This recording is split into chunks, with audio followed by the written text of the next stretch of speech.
So this story is the latest in a series of damaging revelations from Mrs. Clinton, covering both her handling of classified information and questions about the Clinton Foundation.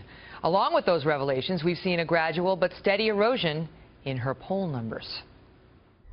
Brit Hume is with us now on that. He's the Fox News senior political analyst and the newly named host of On the Record. Brit, it's great to see you again in so many different capacities. Well, thanks, Megan. It's kind of you. I'm only going to be there through the election, but I'm excited about it. And then back to God, golf, and grandchildren, which I know is the Brit Hume retirement plan. All right, yes. So let's talk about Hillary Clinton and her. I mean, she's lost a 10-point lead. The news for her day after day after day, you know, it's not devastating on any one day, but it seems like we're getting to the death by a thousand cuts feel. Well, Megan, it seems to me that what she needs to do is to try to overcome this severe problem she's had with people not trusting her. And, you know, I don't think she can eliminate the problem, but she might be able to gain some ground against the problem. And as long as these questions and revelations persist, it will be very difficult for her to do that. So that's the problem for her, that she's being held down by these questions.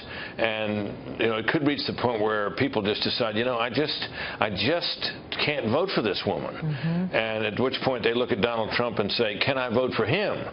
And you could kind of posit a scenario in which, you know, he carries on the rest of this campaign in kind of the way he has, with, you know, making set piece speeches and doing things that people didn't think he'd do, like the trip to Mexico and so on.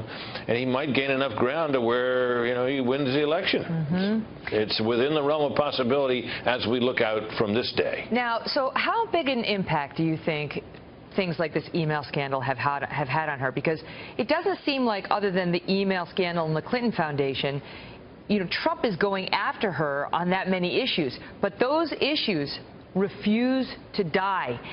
Every day we get something new on something else she's told us that's not true, something else she's done that is potentially problematic. Well, that's right, and whatever he says about it is augmented by the revelations.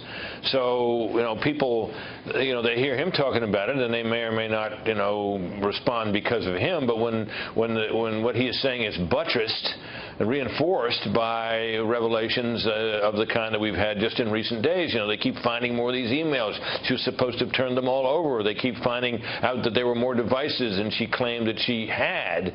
All these things, while none of them by themselves is a death blow, is the death by a thousand cuts. Mm-hmm. And the cuts keep coming. Mm-hmm. What do you make of this 13 BlackBerry devices, Brit, which the aide is you know, killing with a hammer, and all in the wake of, I just wanted to carry the one device. That was her whole explanation for not doing it the way she was supposed to. Well, what we're hearing from her supporters is that she was only carrying one of them at a time, and there's a certain truth to that. I mean, after all, I have an iPhone and I have an iPad, and I don't use them usually simultaneously. And over time, these things break, or you get new models, and so it's possible that, you know, my email has been used on several different devices. But 13? Right. That seems like an awful lot against the claim that she was doing one at a time. So I think, you know, the people look at that, and it just doesn't sound right to them, and it makes it, people just think, look at this woman and say, can she tell the truth? So what is she going to do now? Will she tell the truth? Is she going to come out of the, you know, witness protection program and start actually giving interviews and speaking to reporters? You know, well, on the back of the plane, how are you feeling? Notwithstanding, she hasn't been hit with a lot of tough questions lately. Well, she's got a few. She took a few, and she didn't seem to have a lot of trouble with them, which raises the question, I think, of whether, you know, she really has anything to fear from a full-blown news conference. Mm-hmm. But I've only known her to hold a few, and I was actually present in the room at the one she held way back in the 90s on Whitewater, which was like 2 hours she took questions. It wasn't a terribly convincing performance. I remember it well. But it got her over the hump, mm-hmm. and you know, it kind of put the matter to rest at least. So I mean, she probably is going to have to do one of these sometime, and we'll see. I don't think the public cares a whit, by the way, whether she holds one or not. But you know, it does add, I think, to reporters' suspicions about her, and you know, reporters are not that unfavorably disposed toward her. And if she comes out and, you know, has a few news conferences and talks to them, they like that better. Mm-hmm. If she would try communicating a little. You know, she's been waiting for Donald Trump to lose, and he had been, but he's having a good time right now in terms of the poll swing, and she's going to have to think about what that means for her. We're going to pick that up with Larry Sabato in just a minute. Brit, great to see you. Thanks, Megan.